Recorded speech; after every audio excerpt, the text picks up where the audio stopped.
Goeiedag en welkom by die oordeenking en ons is besig nog die heeltyd, die laaste klomp weke oor 'n lewe vol lewe. En ons kyk na verskillende ritmes, verskillende dimensies, aspekte in jou lewe wat 'n invloed het, waar ek en jy elke dag oor dink, praat, dit raak deel van ons lewe, maar wanneer ons bietjie intentioneel daarna kyk, dan kan ons sien maar daar kan 'n verskil kom. Laasweek het ons gesels oor die boom om te bewoon en bewerk en om deel te wees van 'n omgewing, 'n gemeenskap.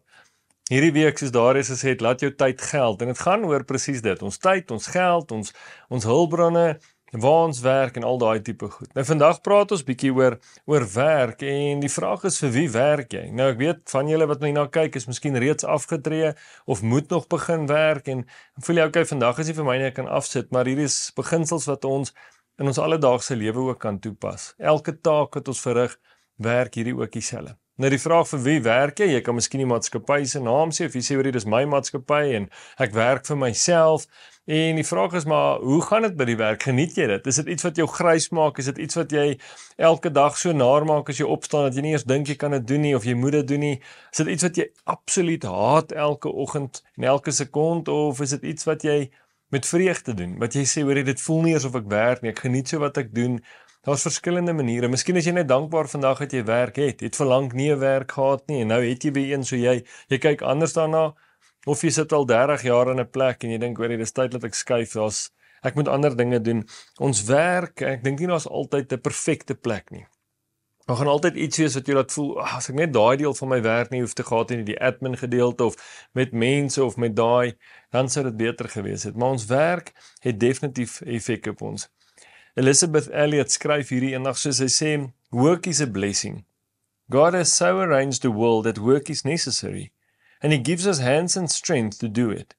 The enjoyment of leisure would be nothing if we had only leisure.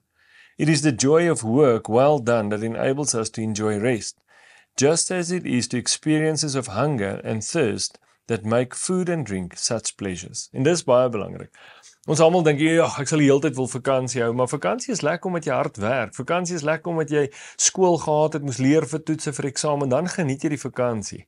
As jy net vakansie hou, dan raak dit ook naderhand gewoon, en ek weet daar's baie wat nou sê, nee, gee my 'n go, ek sal dit wys, ek sal springbokklere in vakansie hou kry, en ons almal voel so, maar dit gaan oor die deel van werk. Wanneer werk en ons tyd, vir ons voel ons is slawe. Maar dit voel, hoorie, maar ander bestuur ons die heeltyd en ek het geen sê nie en ek haat elke sekond en dan voel ons nog meer soos 'n slaaf. En daarom moet ons dinge anders begin doen, anders begin kyk. En ek weet jy weet miskien watter vers volgende gaan kom in Kolossense 3 vers 17 sê dit, en wat julle ook al doen in woord en daad, doen alles in die naam van die Here Jesus terwyl julle God die Vader deur hom dank.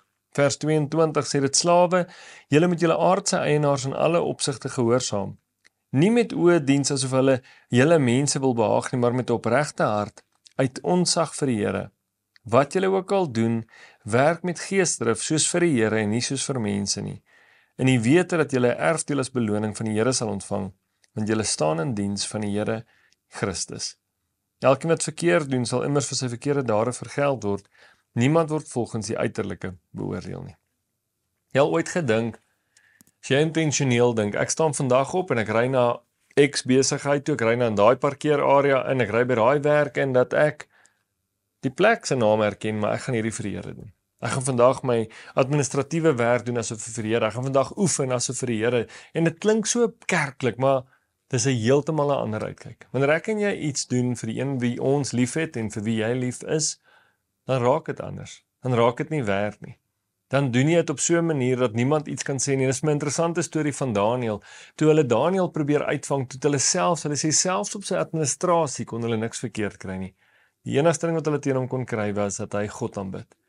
Dit moet ek en jy wees.